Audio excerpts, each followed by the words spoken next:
focus on what's happening here. The Constitution, it's undergoing a major test at City Hall. Months of political intrigues and impeachment and swearing-in ceremonies have occasioned an epic clash between the law and politics.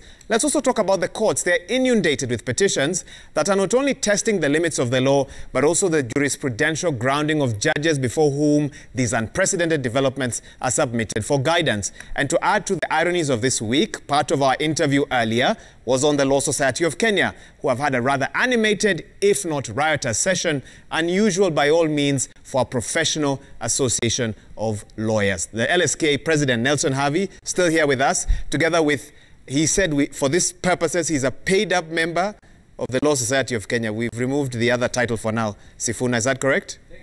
Okay. You can also say former member of the Law Society of Kenya Council. Former member of the Law Society of Kenya. We keep adding those titles. Mr. President, let me first start with you on this one again. I was going to, you promised to give me opportunity to respond to the things I want him to say one thing before you respond. I want to understand from him whether you are concerned about the image of the LSK tonight, Mr. President, especially when we refer to you as learned friends. Is that what learned friends, is that how they hash out their differences? What we saw yesterday? Well, first and foremost, permit me to speak to the boys of Musingu High School and the people of Mulembe. Don't send me text that two sons of Mulembe are fighting on air. We're not fighting. Sifuna and I are learned friends. We have come here to enlighten you on the law. Don't send an ambulance to carry one of us. Well, with that said, and let me get back so to the that point. You've taken major time with that, so briefly so that Sifuna can come Yes, let me get back to the point. There is nothing untoward on what is happening at the Law Society of Kenya. What you saw yesterday has happened time without number. But should it be the norm? Are you justifying that as now acceptable behavior for learned friends?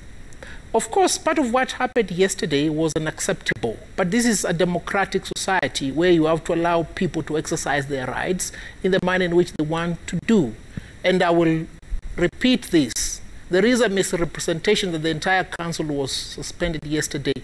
Only 8 members were suspended because the motion to amend the initial motion to suspend by Harriet Mboche was not seconded and was defective. I dismissed it on the floor of the House, whereafter a vote was taken. So the council is intact, constituted of the 4 of us. An election will be held on the 25th of March to fill the slot left by Roslyn Odede. And in the meantime, we continue serving. The glory of the Law Society has been regained. And the reason as to why you can see diminished. Not its stature being diminished, which is what some say tonight. Wahiga, you're not being civil. You see, when the president is speaking, you permit him to conclude his No, but I am the host of the show. I am also allowed to interrupt, Mr. President. Thank you. So the society has not lost its glory. There are upheavals, which I've indicated to you, are part and parcel of every democratic process. Okay. Bwana Sifuna, you had some point to make. I think you are seeing the demonstration of a problem here, that everywhere he goes, Havi insists on being treated and called Mr. President because it has gotten to his head. Even here, when it is clear that this is your house and your rules, he wants to impose on you his authority. Now, I want to respond to 2 things and start with the issue of violence. It is quite absurd for Havi to talk about violence. When we were elected to the LSK in 2016-2018, the Okero Council that haunts Havi to date, it's called the Oko LSK Council, we held almost 2 general meetings and maybe 1 special general meeting, and they're all peaceful. And there was only one reason, Wahiga, because the president of the LSK, then Okero, came in on a platform of giving back the voices of the members, especially as expressed during an AGM. Now, my brother has talked about the rules and the regulations governing meetings and powers. In fact, I have those rules and regulations in front of me. I will start and I will demonstrate where the problem is. Number 1, let us talk about how decisions in council are taken. If you look at regulation number 20 of the Law Society regulations, it says that a question arising during a meeting upon which a decision is required shall be decided by a majority votes of the council presence and voting. And then it says in sub-regulation 3 that it shall be decided by a vote of members present and voting by a show of hands. Now, Havi went to the same law school as me, I believe. And we were taught that you should read the law as is and not how you think it ought to be. The law is clear that in making decisions at the council, you take a vote and the majority will have its way. On the decision, for instance, to so-called expel or suspend or dismiss the CEO, Mercy Wambua, it is very clear, and it is in writing, that Havi was in the minority. If 8 members of the council have voted on something, you proceed in that manner. And then, when it comes to general meetings, because he has touched on the issue of general meetings, we have also regulations guiding how decision-making is to be undertaken at general meetings. First of all, we have the rules of debate, which he has referred to, and he claims, because Havi thinks he's bigger than everyone else. Even when the law says that the supreme organ of the society is the general meeting, Havi believes in his head that he's above the general meeting. You've heard him say that it is his prerogative to determine whatever it is happens at the general meeting. I want you to refer to rule number 82, that it requires that every issue on which a decision is required shall be decided in the first instance by a show of hands, when every member present in person shall be entitled to 1 vote. On the floor of the general meeting, we are all the same. I want to show you this notice that they send out for the SGM. This notice says very clearly that the meeting shall take place physically at Gitanga Road, and then via Zoom platform, which means that every person who logged in is taken to have been physically present at that meeting, and they had 1 vote. Then it goes on to say that unless a poll is directed by the president or demanded by at least 3 members, that is after the show of hands, all it takes, Maura, for a poll to be held at a general meeting is to be demanded by 3 members. He claims that there was 5 people who came to disrupt. In fact, everything we were saying is that Are you one of the 5 people he's referring to? I don't know. Create a poll. Yesterday, I was assaulted. I was assaulted by people known to him. In fact, on the floor of the general meeting itself, he congratulated the people for doing a good job. He went further to tweet on his official Twitter handle that I was mishandled by what he called Jeshi ya Serikali. That is Havi for you. So when he sits here and talks about violence, I'm wondering, who is he talking about? And because I am not a shrill crybaby, you will not see me going to the DCI to report that I was assaulted, because I know the rough and tumble of politics. So I personally would want a situation where we follow the regulations. Havi wants to impose his will on council. He wants to impose his will on the membership, and yet the law is very clear that the membership at the general meeting is a supreme organ. And your concern was that, one, those who joined virtually did not have their say. Absolutely. I just want you to briefly outline them for our viewers. You've given us a lengthy narrative. One, those who joined virtually did not have their say. Correct. Anything else? Now, here is the thing to remember. Yeah, in few words. Give him a chance, yes. In few words, there are two types of resolutions that can be passed by members. There are special resolutions that require a special number of people to vote for it. For instance, the resolution to remove somebody as a council member under Section 22 of the Law Society of Kenya Act requires, just a minute, Maura, you said you'll give us time, requires 2/3 majority. So if there are 3,000 people logged online, on the platform, and he claims there were 400, but maybe there were 200 people at Gitanga Road. What is the number that you require, and how do you establish that that number has been reached? You require a poll. This is basic democracy, basics of democracy, yani democracy 101. If you cannot capture this and implement them, you are not a democrat. You are not somebody who can stand up in any platform and criticize people for not adhering to the rule of law or claiming that you're a democrat yourself. Okay, thank you. Let me allow the president to respond before we move on, because we need to talk about Nairobi County as well, gentlemen. Yeah, Wahiga, there are many people watching, including my mother, including my daughter. They do not understand what regulations are. We're not here to discuss regulations. The meeting that was held yesterday was closed. So I propose to address the issue that are germane. We start with the Nairobi County government. In my opinion, you're not going to respond to anything that Sifuna has raised. No, the meeting ended yesterday. We cannot. LSK, policy, rules and regulations yesterday. Wahiga, the meeting of the Law Society ended yesterday. It will be a disservice to the people of Kenya who are watching news, so that they be enlightened on key matters of national importance, to continue the debate that was closed yesterday. It ended yesterday. Did it end yesterday, though? Yes. The images that we saw today showed many Kenyans have questions about exactly what happened. I'm hoping... Okay, for me, the debate ended. Wahiga, I propose we address the other issues that are outstanding. Wahiga, for me, I propose to let the viewers know, because we have a responsibility as a body of lawyers, not only to ourselves as lawyers, but also to the public. You have raised very fundamental questions. And these are some of the institutions that Kenyans look up to protect the rule of law, constitutionalism, and, the other things. So what we are suggesting is this. You are the host of this show. You know how much time you have allocated for this discussion. If my learned friend is not comfortable discussing the law, he's running away from the law, because he knows that the truth of the matter is, if we hold up the Law of Society of Kenya Act and the regulations here, Havi has no defense. He wants to run and start to politic, which of course you will allow me to also do. I can remove now my, my wig as a lawyer and my hood, so that we can now delve into politics. But we owe a responsibility to the public. I am sure Havi's mother knows the law. They say ignorance of the law is not a defense. There are people who expect the law society to perform its function, and the president cannot run away from a discussion of the law. Let me find out if he's changed his mind. Have you changed your mind? Are you going to address it?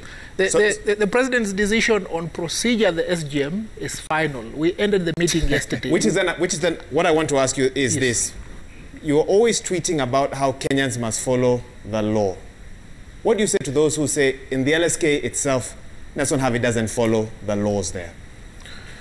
Well, we follow the law, and Wahiga, that's why I'm saying... Was the law followed yesterday? The issues that Sifuna is raising right now are issues of law that were addressed and settled at the SGM. I do not propose to engage with you on what the law is, because what Sifuna is saying is a matter that is solely within the purview of lawyers and which was settled by lawyers yesterday. Will we see what we saw yesterday in future, Mr. President? You say it was settled. Well, does that mean that consensus was reached? If the Okoa Brigade continues its disruption and we are headed towards the elections for the female member representative of the Law Society, we do not expect them to continue the manner in which they have been disrupting events and activities of the Law Society. What is your standing with the LSK Council? We've heard that you're at loggerheads with them. Again, moving forward, we're taking this discussion forward. How do you intend to engage with them as the president? Well, the 8 members were suspended by the members of the Law Society in an SGM yesterday.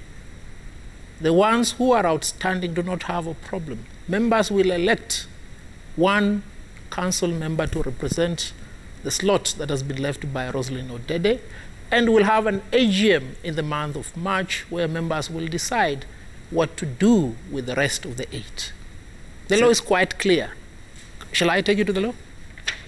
No, I think we're okay on that. Since you've said you would go further on this, allow me to execute the brief that I had today, is to explain to Kenyans the problem with the Law Society of Kenya. Briefly, because I do want to switch gears now. Please, because I'm not in the same rush that Havi is to run away from the law. He ran on a platform of brave new bar. Where's the braveness today?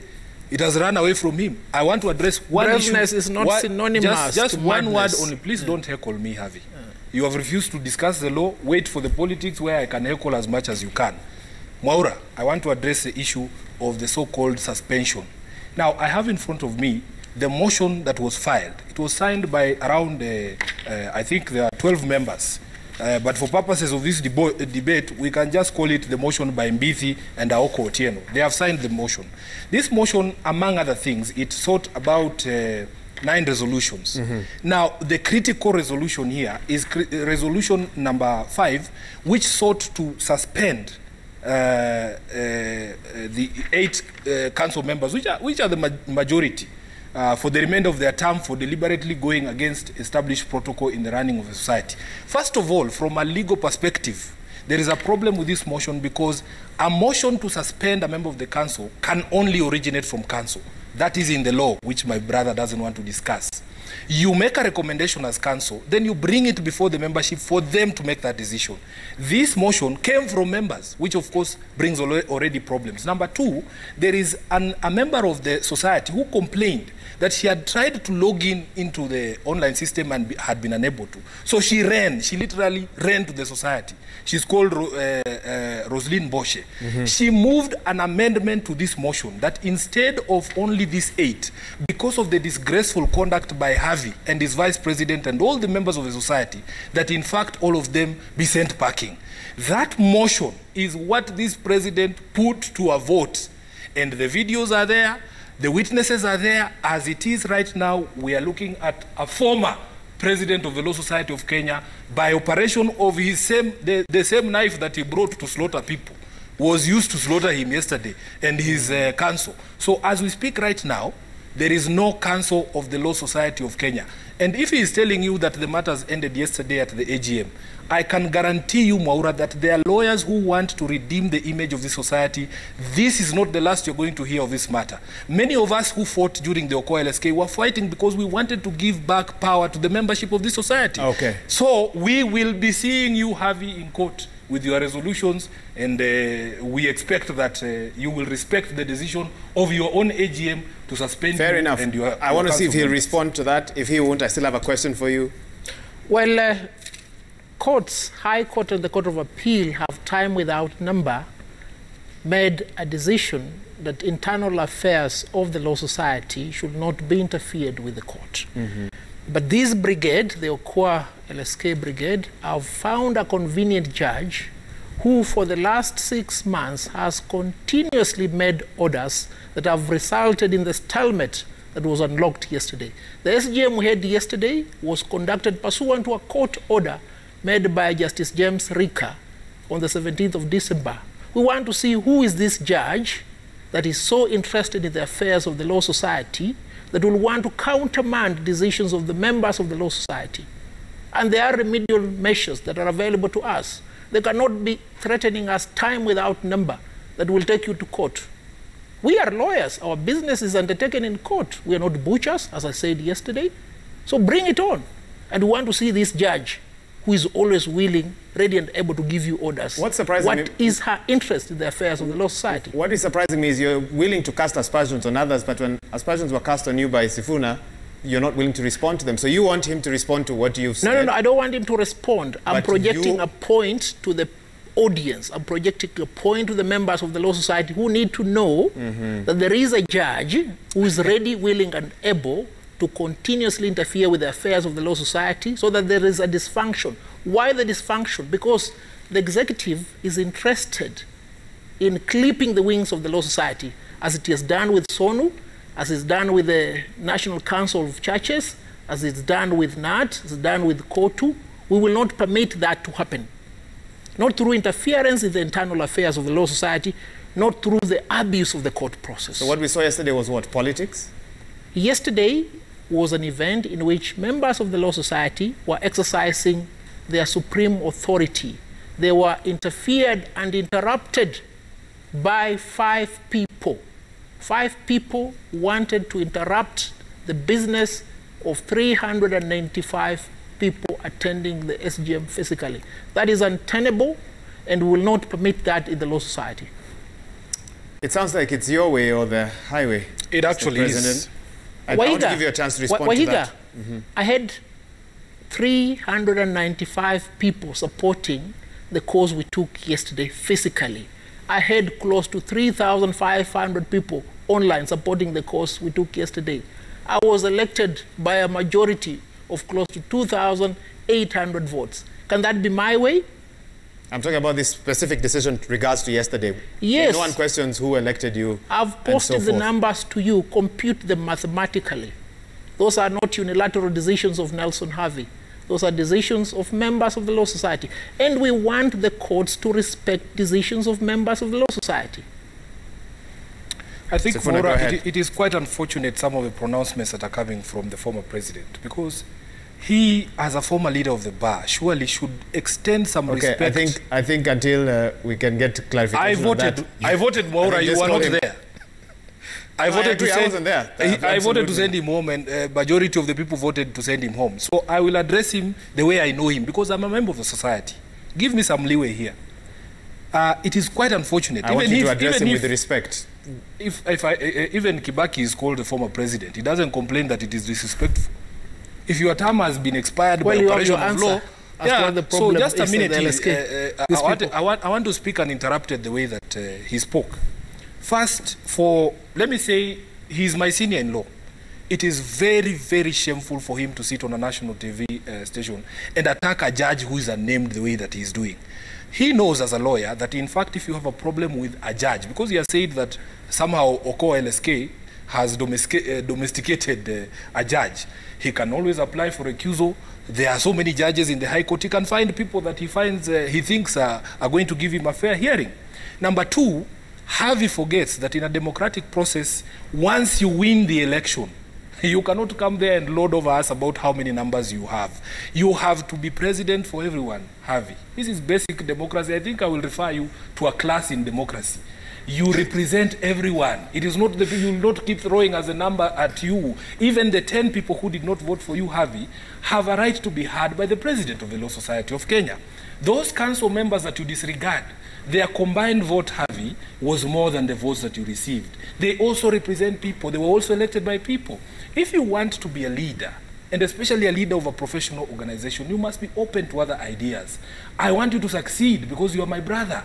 You are my senior-in-law. At one time in the AGM, you lied that I was your pupil. In fact, I was your boss, Havi, because you were acting for me when I was paying your checks.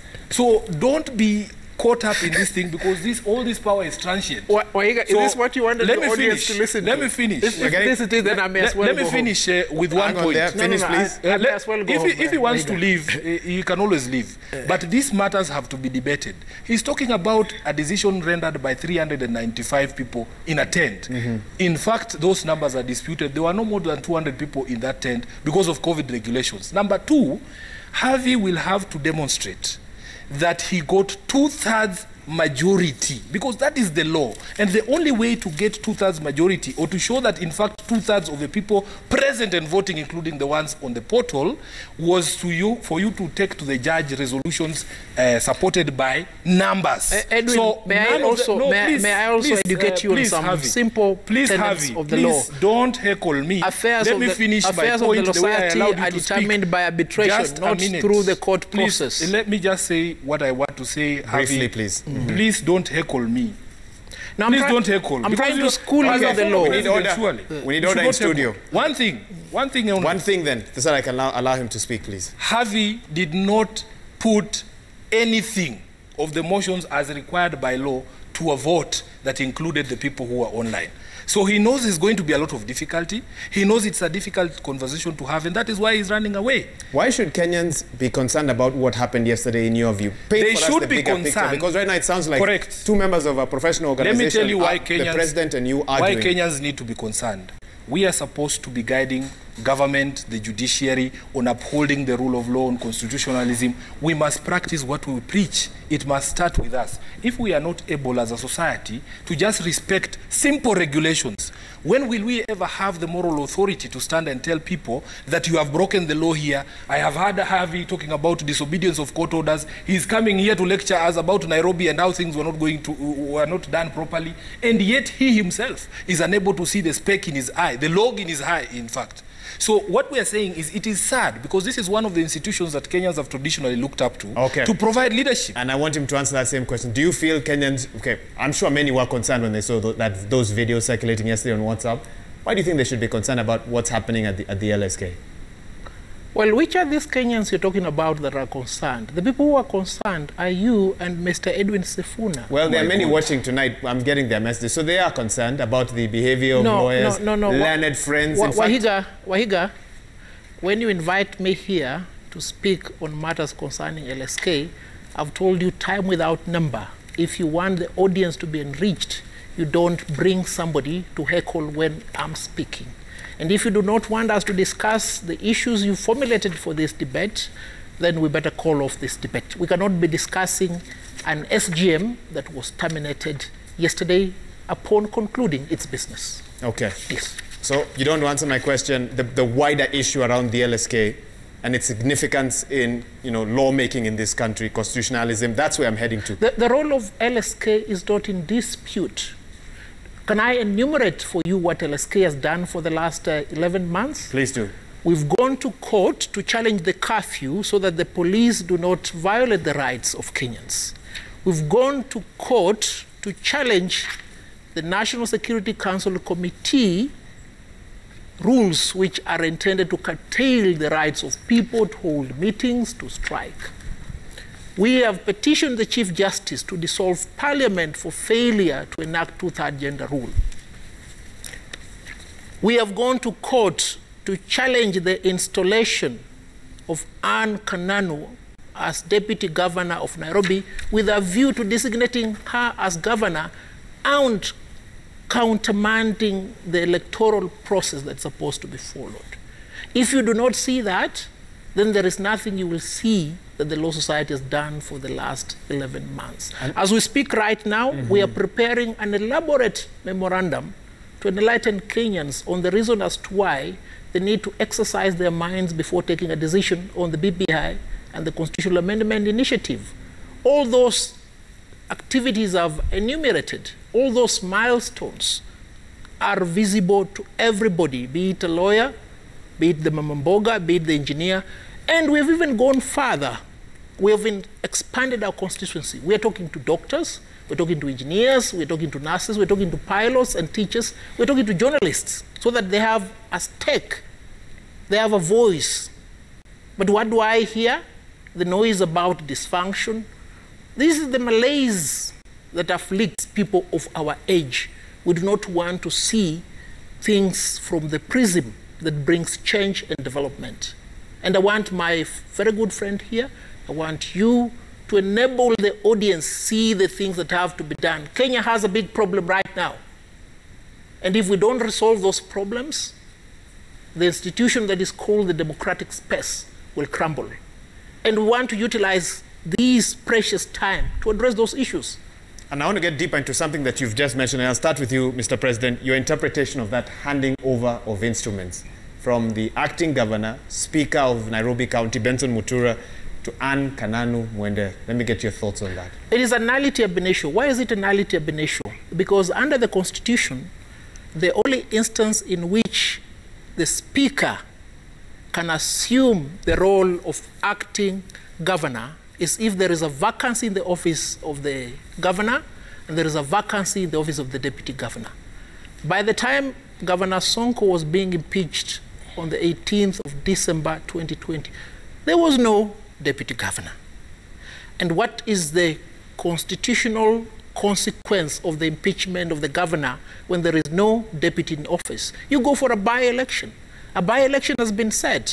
On what basis, logically or in law, can you support the action that has been taken? This is a coup upon the Constitution. If this continues, we'll not be surprised. They will wake up one day, pick a judge, swear him as the Chief Justice. They will wake up one day, pick an individual, swear him as the president. And it's for this reason that the Law Society of Kenya has gone to court and successfully obtained an order to hold the intended swearing in of Anne Kananu as governor of Nairobi. And the people of Nairobi must realize the danger that we are likely to fall into.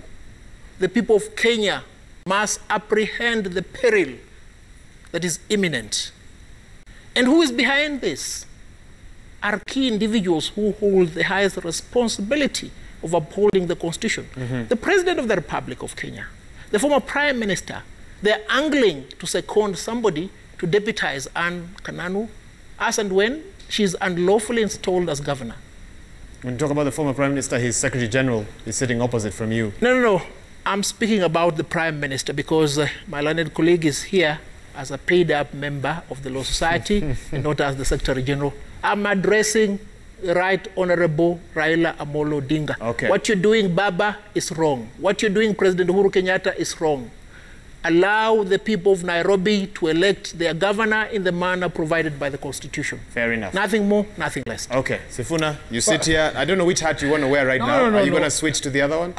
I personally consider myself public property. I am here for the benefit of the public. Okay. Unlike Havi, who just a few minutes ago was telling us that, you know, this debate does not benefit members of the public and we should leave it alone. This discussion is important for people to understand what is going on, because we are public property. I went to school, I was educated throughout using public resources. I went to public schools. Now, I want to take you back to one thing, then I will answer your question. Briefly, because we are now moved on. Yes, Maura, I wish you gave me the same latitude that you're giving the former president. Section 4 of the Law Society of Kenya Act, which sets out the objects of a society. And here is the law. It says two important functions of the Law Society is to assist the government and the courts in matters relating to legislation, administration of justice, and the practice of law in Kenya. To assist the government. Yes. Number B, uphold the Constitution of Kenya and advance the rule of law and administration of justice. If we ourselves can get stuck at point B, we have no business advising anybody, including the government, about the Constitution of Kenya, advance of the rule of law, and administration of justice. The final one is to protect and assist the members of the public in Kenya in matters relating to or ancillary or incidental to the law. So we have a responsibility and duty to the public that Havi was trying to run away from. Now, to these matters that he is raising here. And I do want to get your interpretation of the handing over of instruments. Personally, I would like to hear from Havi what responsibility he assigns to the Right Honorable Raila Odinga in the handing over of instruments.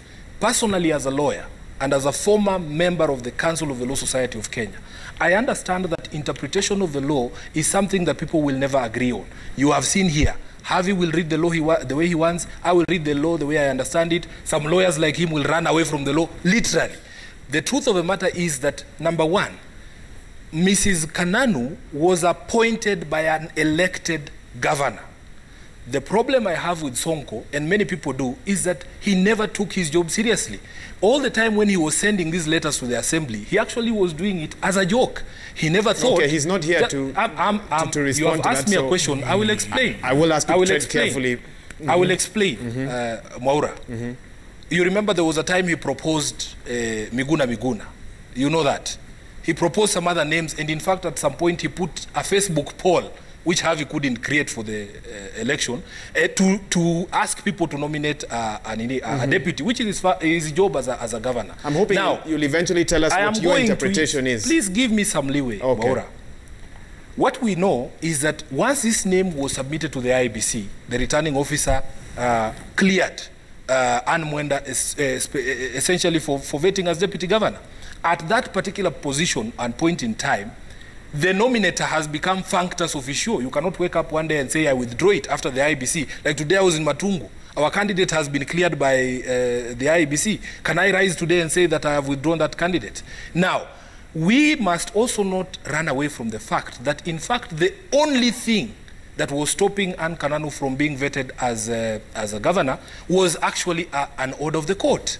So let us not pretend. I agree with Havi when he says that, in fact, from a legal standpoint, it presupposes that there are two vacancies in the office of the governor and the deputy by the time you are swearing in the president, the speaker to act. But the question then becomes, are we also aware of the reason why they had not vetted the deputy governor? As we speak here today, Havi, there was no single court order to stop the assembly either from impeaching Sonko, either the Senate from impeaching Sonko, either the assembly from vetting Kananu, either the assembly from actually approving Kananu. So what has happened, Maura? We might see things from a different perspective. I have a lot of respect for the Kenyan courts. We know that these matters are before the judges in the courts. Havi has filed another case that has essentially stopped the swearing in of Kananu as a substantive governor. And I must make it clear, it is Havi's case, because the Law Society has no resolution to that effect. So we will see. We will give opportunity for the courts to look at all these matters. And as a learned mind, do you see Anne Kananu tonight as a governor designate? Personally, I know that in law, for as long as somebody is a substantive deputy governor and there's a vacancy in the governor, she's the governor designate. That is the law. Okay. Yeah. You understand? Wahiga, the process of appointment of a deputy governor commences with the governor and terminates with the governor.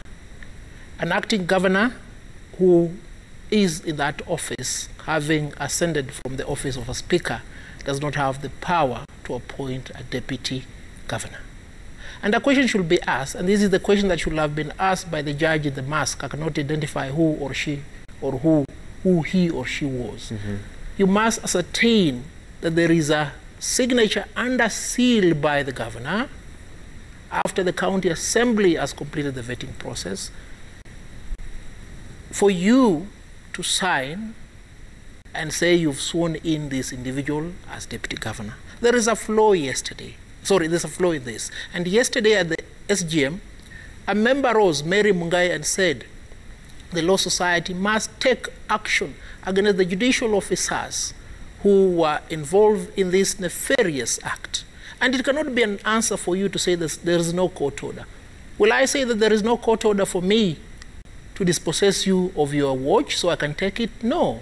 It is deemed that you will act within the confine of the law.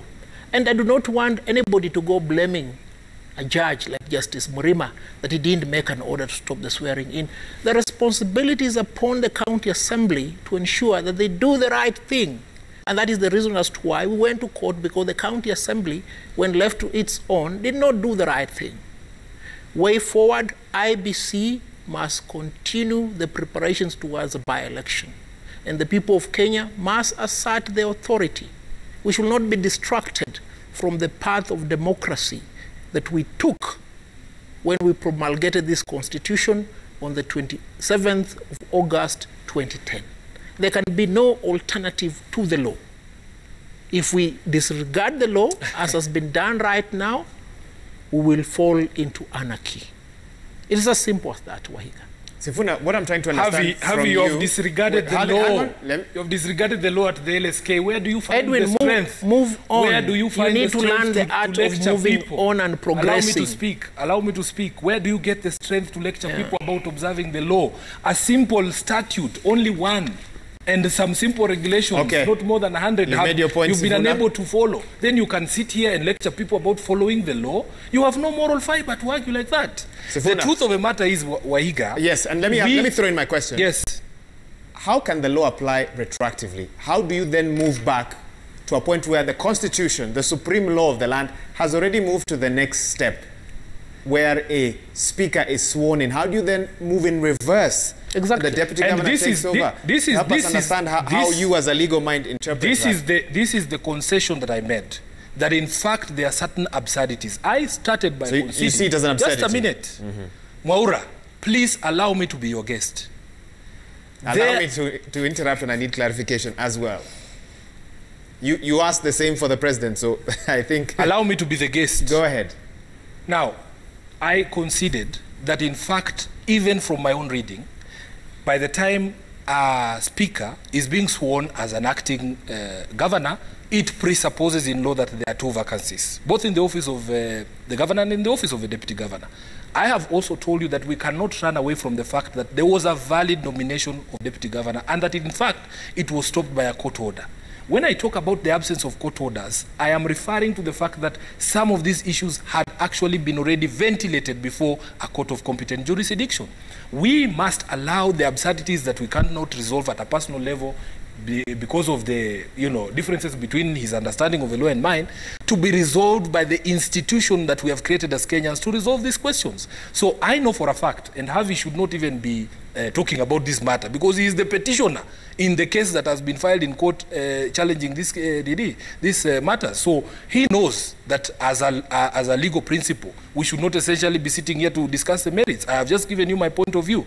I am ready to cede my understanding of the law to a higher organ, which is the courts that have the competent jurisdiction to determine this matter. And by the way, Mwaura, nobody is afraid of a by-election in Nairobi. It is a fallacy that has been thrown around in certain circles. You have seen the president here repeat them, and I know that he represents certain factions in the political space in this country. I can tell you for a fact, Mwaura, that nobody is afraid of a by-election in Nairobi. If the courts decide that, in fact, we are going to have a by-election in Nairobi, we will be there to participate in that election. So nobody should sell the narrative that somehow we are afraid. We are not afraid of anything. Gentlemen, we're getting so many SMSs here. Yeah. Can I say something? You can say something before I read some of the feedback we're getting. In the intervening period between the 18th of December 2020 now, certain monies have been transferred from the accounts of the county government of Nairobi. Therein lies the problem. Transferred? Yes, transferred to the Nairobi Metropolitan Service. You remember, Governor Sonko was impeached on grounds inter alia that he had failed to release monies. Yet there was a court order suspending the Appropriation Act. What happened immediately after the Speaker was sworn in as governor? They moved colossal amounts of money. And this should be an issue of great concern to Kenyans, because NMS itself is an entity whose legal credibility cannot be found. Why is it being given monies that are intended to be utilized by officials of the county government duly elected? Therein lies the problem. It's not an issue of running away from the by-election. The intention was saddle the governor with criminal charges, okay? Proceed to impeach him even before the criminal charges are determined on grounds that are very sloppy. And then in the intervening period, designate the Speaker as the acting governor, have him permit the withdrawal of these monies, okay? Then look for ways around the law to sanitize the process. Therein lies the problem. And if it has happened for Nairobi County, it can happen in Mombasa, it can happen in Kiambu, it can happen in Kakamega, Bungoma. They will kill devolution.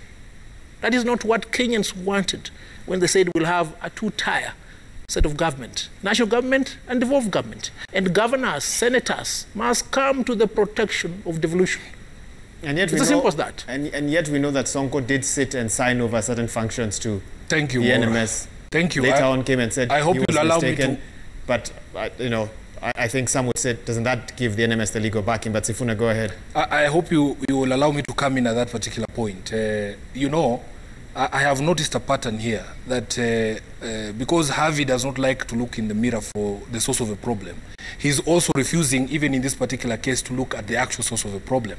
We all saw, it was actually live on TV, Havi, when Sonko went to State House and signed over the functions of government. But Sonko said he was not, just a minute. He was not sober. Just don't heckle, surely. Go ahead. I need your protection from this heckler, because we will not have a debate. We have put social and all other distancing required. Go ahead. Now, the problem is, we have 47 county governors. How come no other governor has decided that he's going to State House to sign over the functions?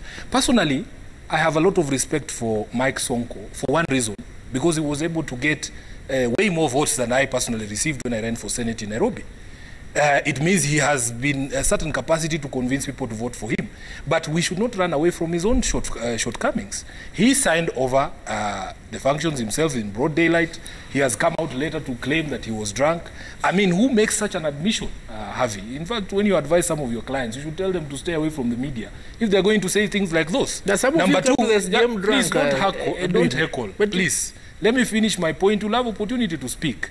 Okay. This budget, the one that was signed over by Speaker Mutura, was actually passed by the Assembly of Nairobi. Now, I want to remind you, Havi, just the way I told you about your council, that these MCAs who are sitting in the County Assembly of Nairobi, the 85 of them from the 85 wards in Nairobi, were also elected.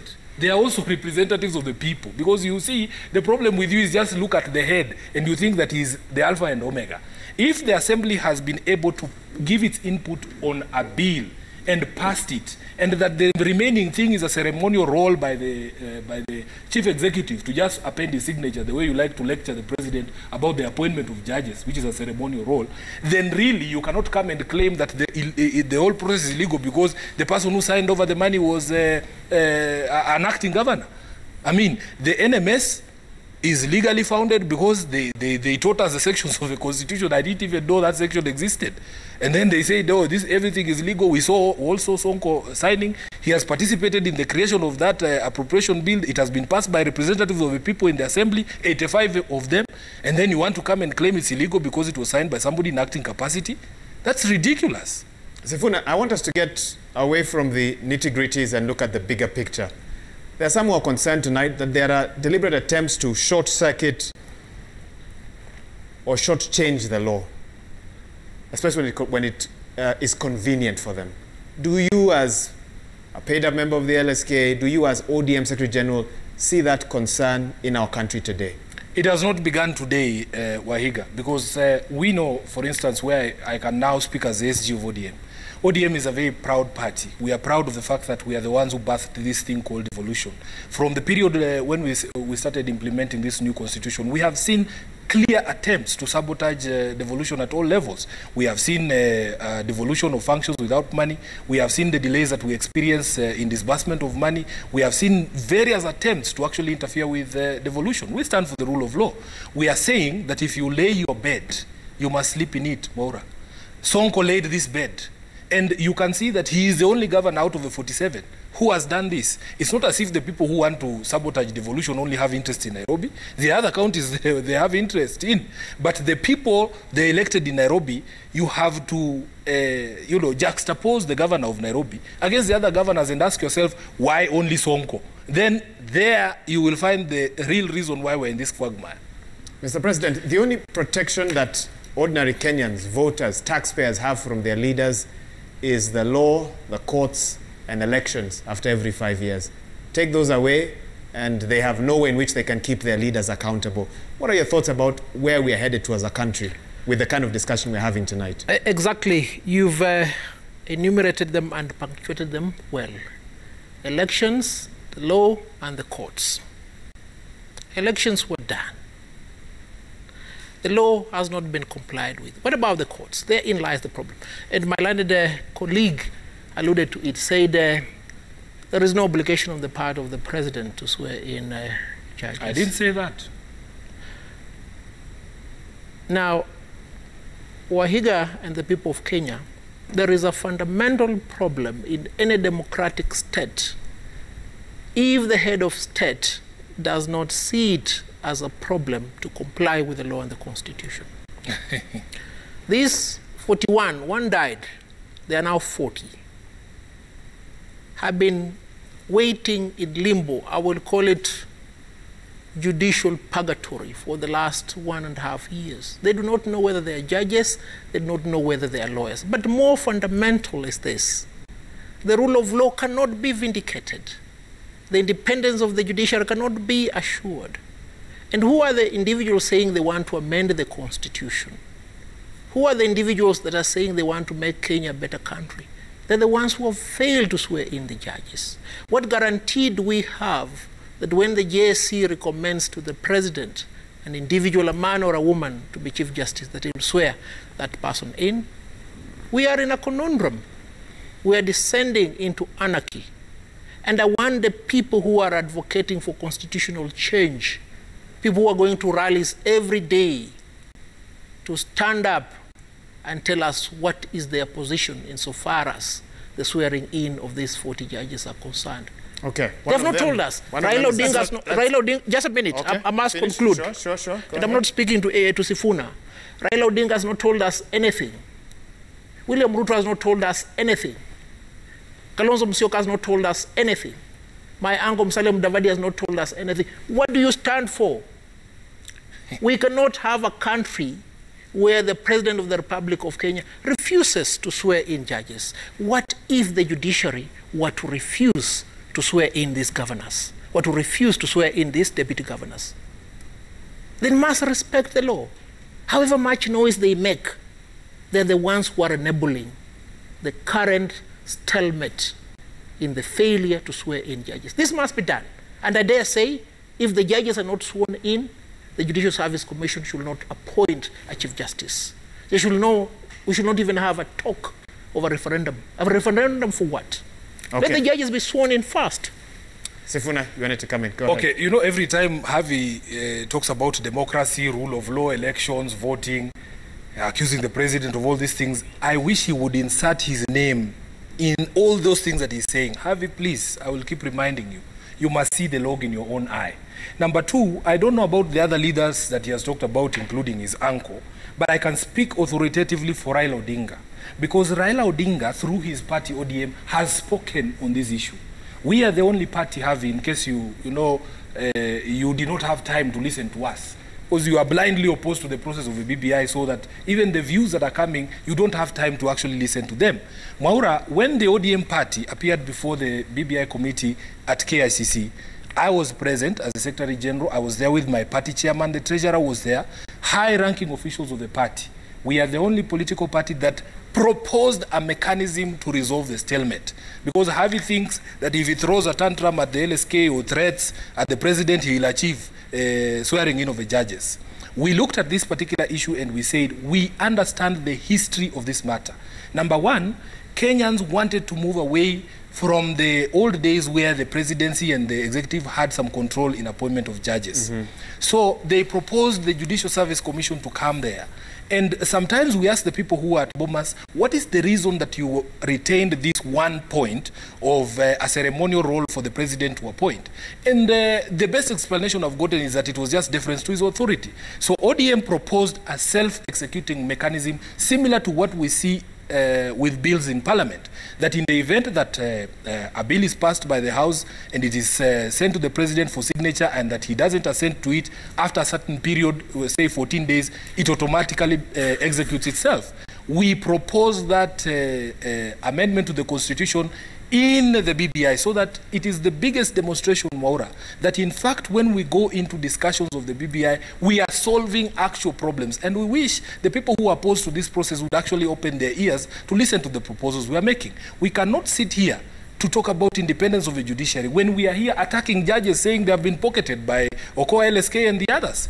We must be at the forefront as lawyers, as members of the bar, as former members of the council like myself and Havi, to demonstrate faith in the institution of the judiciary. And this cannot happen if every time we come to platforms such as this, we are castigating judges and throwing aspersions.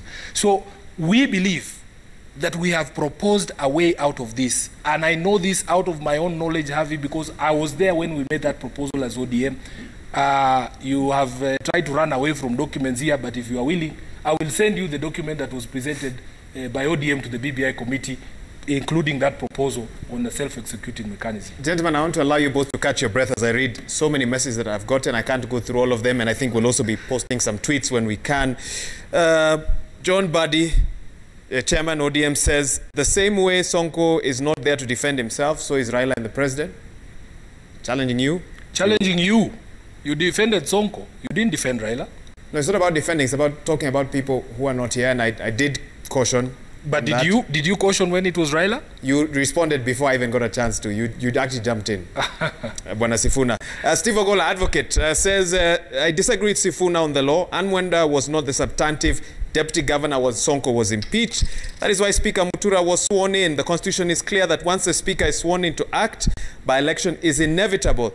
And Mwenda cannot be governor through the back door. Again, legal minds sometimes can confuse the rest who are not. Let me read another one here. Someone is asking, is the LSK president concerned that the ugly meeting we saw yesterday would destroy his image and that of the LSK? Please ask him to respond to that.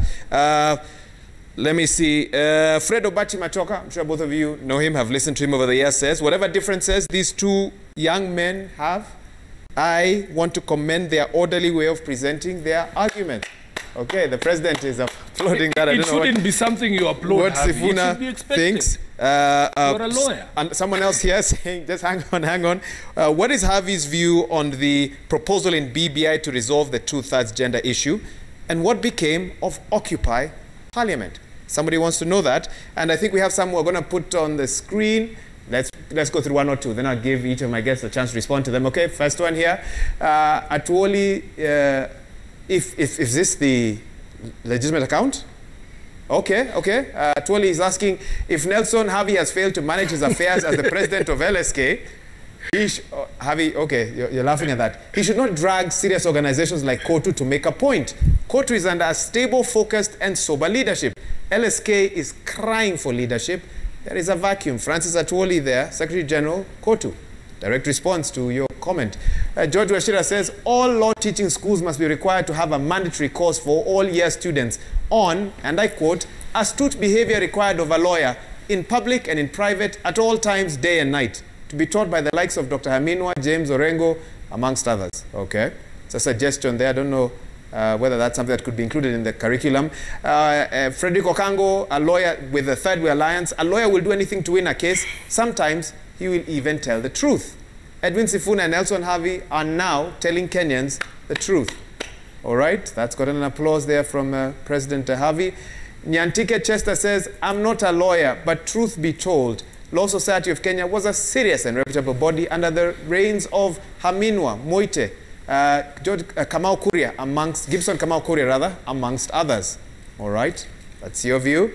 Orutwa Sam says, the successful, I guess, application of the law needs a positive attitude from both lawyers and politicians because the making of the laws is their combined efforts. Let's take maybe one more. I know there are so many. We can't go through all of them. Seth Kisa Law. The president of the Law Society of Kenya should represent and listen to all LSK members, not just those who support him. I support him on certain issues, while I also have issues with his approach on others. Now, President, let me start with you. You've been asked a couple of questions. Talk to us about Occupy Parliament. Talk to us about the proposal to resolve the two-third gender stalemate in the BBI as well. Well, I will start with the image. And the image, of course. Of course, I'll start with that. When I was asking for votes, I went to the offices of one prominent lawyer in this country called Guy Spencer Alms. He told me, Nelson, I will vote for you. I will ask my entire office to vote for you on one condition. You must clean the stables, even if it means diverting the river to Gitanga Road. You see, the art and the mechanics of cleaning the stables, if you've read the Herculean task story, it's not a love affair. People will be offended when you want to question them on the whereabouts of your money.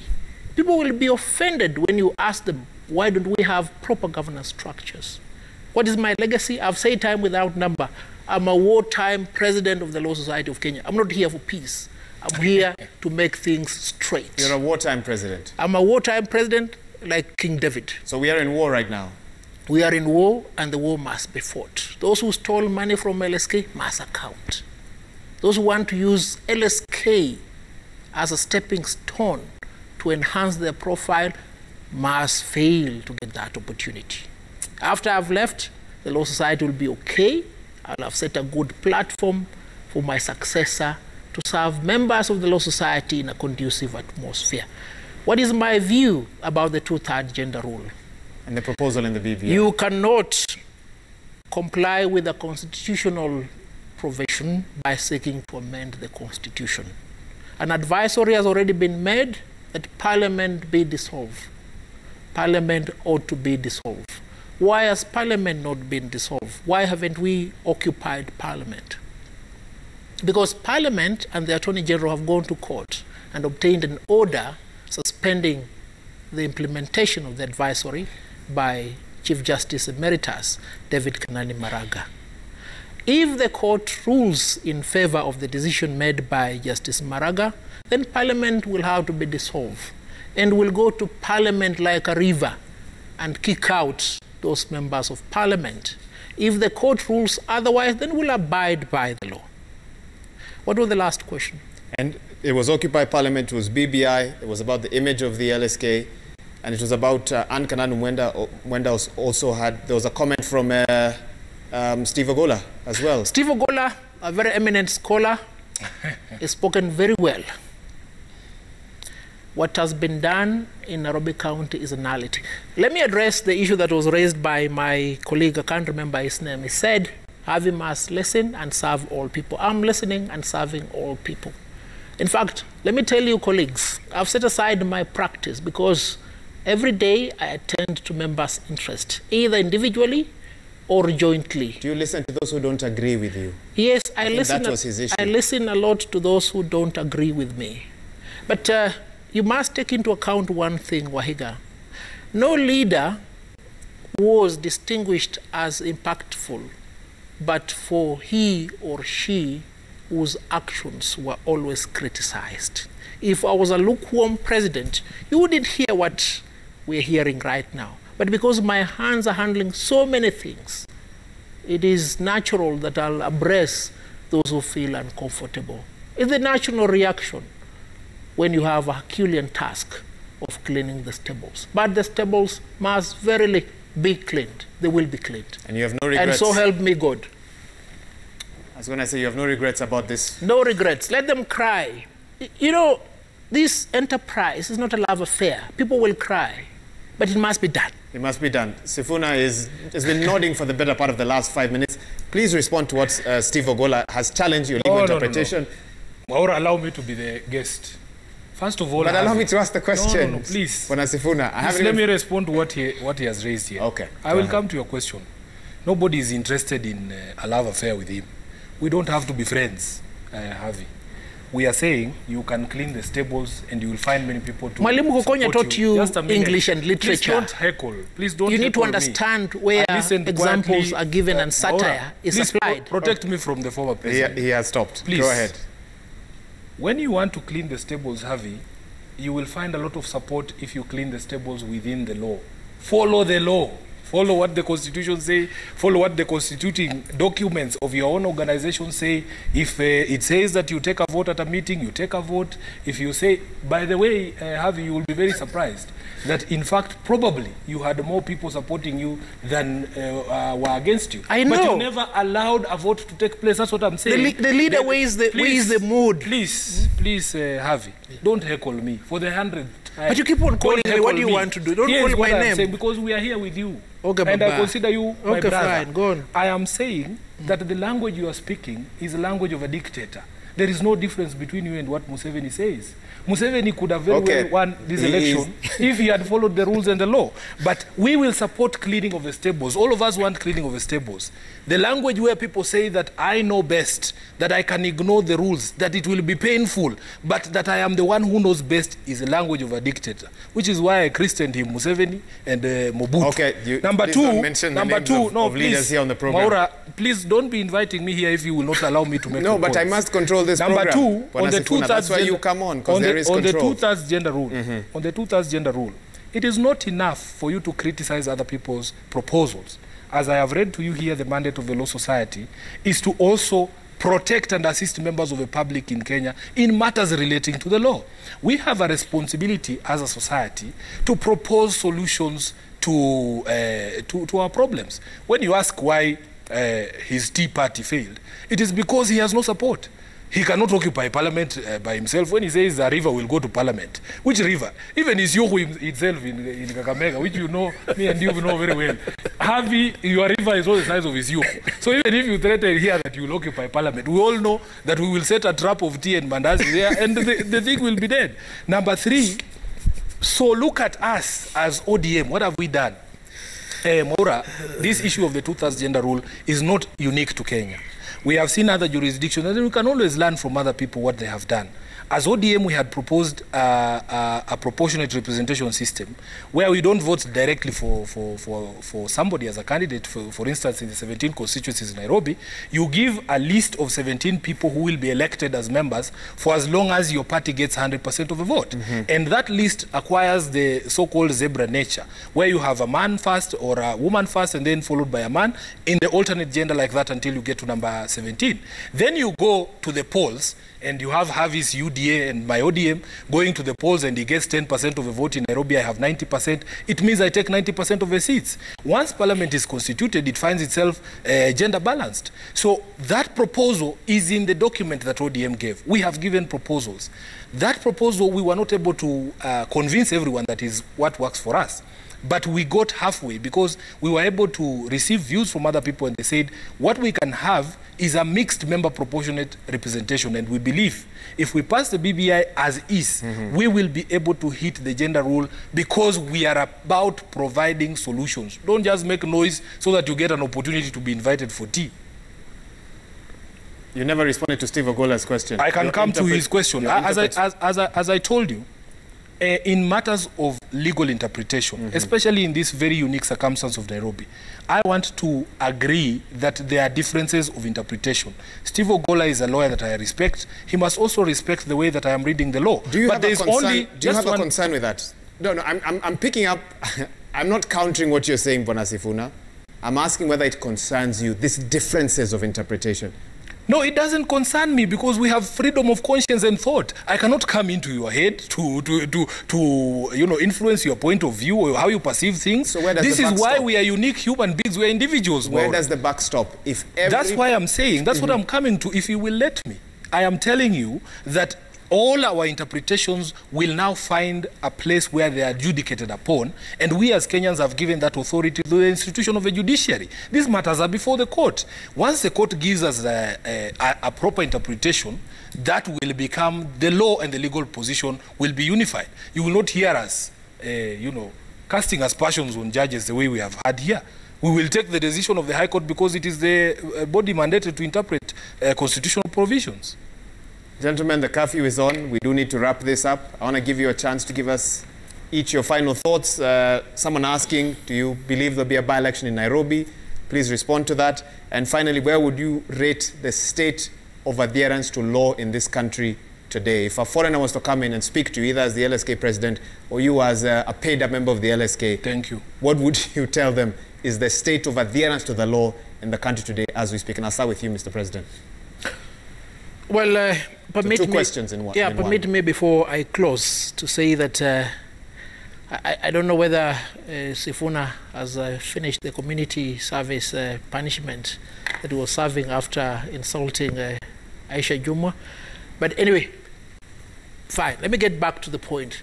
The state of the adherence to rule of law and constitutionalism in Kenya is deplorable. It's deplorable for this reason, because those in power find the constitution and the law as an inconvenience. And what do? They demand observance by the people, and they act in wanton disregard of the same laws. That is a recipe for anarchy. There are many foreigners who have asked, will I get justice if I have a complaint before court where the other party with the government? I've told them without blinking, you won't get justice. Okay, I'm told we have a challenge with your microphone. Just hang on, Mr. President. As we sort that out, let me allow you to give your final word. I'll come back to you, President, for that. Yeah, that's two questions. Yes.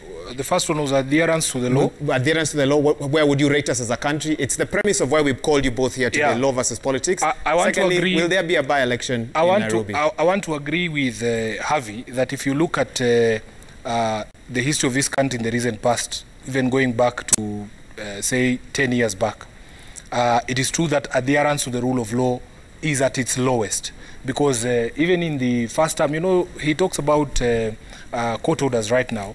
We as ODM have been protesting disobedience of court orders from the start. There's a case that we did with Havi, of our friend Miguna, where I think we obtained almost 13 court orders. And all of them, were they 13 or 15?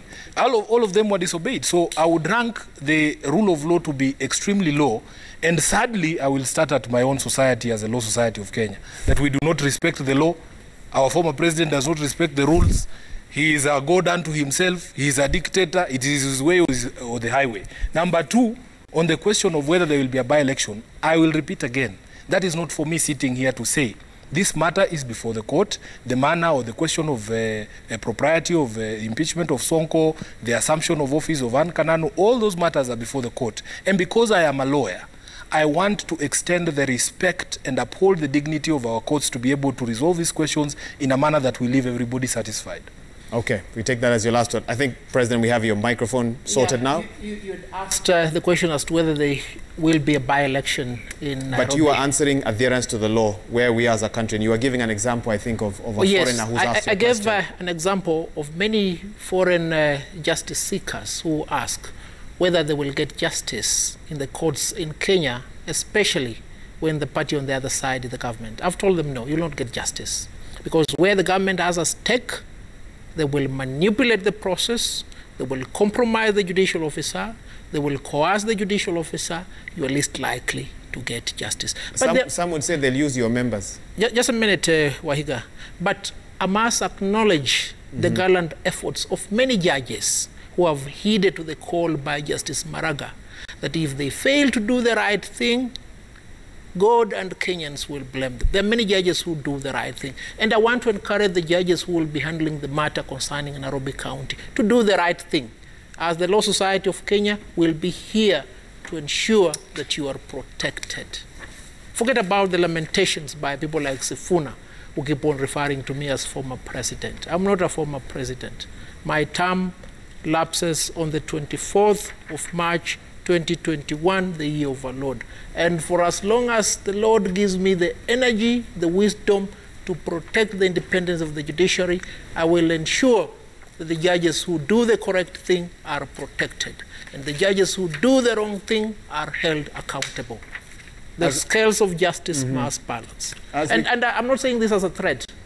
I'm the first person who took a judge to the Judicial Service Commission post-promulgation of the 2010 Constitution and had the judge removed for corruption. I'm prepared to do that, however painful it takes. As you point a finger at government tonight over adherence to court orders, the rule of law, etc., some would say, point that same finger at the legal fraternity that you lead as the president. But they have played a substantial role in deviation from the rule of law in this country. What responsibility do you take tonight? Yes, President? I agree, and I take responsibility because corruption cannot be facilitated through the court corridors without the active participation of a judge, a magistrate, and an advocate. And we've taken a firm position at the Law Society that will not tolerate corruption on the part of our advocates. If we have any evidence that an advocate is complicit in the bribery of a judge and the subversion of the rule of law, we'll take disciplinary measures against that advocate. It is important that the people of Kenya have satisfaction that when they entrust upon us a court case, either as an advocate, a judge, or a magistrate, that will do the right thing. Let's do the right thing. Let's do what Justice David Kenani Maraga has been doing for the last 4 years. He has demonstrated to us that you can do the right thing and walk away with your head up. And I want us to do that. So in particular, so far as Nairobi County is concerned, let the judges do the right thing and enable a by-election to be undertaken. It's not in the realm of the conjecture. We cannot shy away from commenting on the law. Our business is to talk about the law. That's the only gossip we undertake. That is the only gossip you undertake. Exactly. And that is where we wrap up this discussion. Gentlemen, thank you so much. We've had a paid-up member of the LSK who also doubles as the Secretary General of ODM, Edwin Sifuna. Thank you for finding time to be here with us. And together with the President of the LSK, Nelson Havi. You didn't bring me tea. This is deplorable. Nobody was trying to corrupt you here, Havi. Thank you. COVID protocols I'm also satisfied. mean that we can't. And I'm told ththese two are also very good friends away. We are. Do you want us to hug? No, COVID protocols again. We will have none of that. Thank you so much. Hold on, Bwana Sifuna. You're walking in front of the camera where I'm trying to wrap up this program. Yeah, he's always that belligerent. Okay, I'm going to use this one. Thank you so much for having tuned in to Newsnight. We don't have time to read all your feedback, but thank you for tuning in. On behalf of the whole team that's made tonight's show possible, asante sana, have a good night, stay safe, obey the law. That's the last word from this interview tonight. The hashtag has been Newsnight, SMS line 22422. And our sign language interpreter is Yula Nzale. Stay safe. Have a good night. Remember, tomorrow, big coverage, Biden-Harris inauguration. You don't want to miss Citizen TV's coverage from 6 in the morning all the way until that change of leadership in the United States. We'll have it all for you here on Citizen TV. My name is Wahiga Mwaura. Have a good night.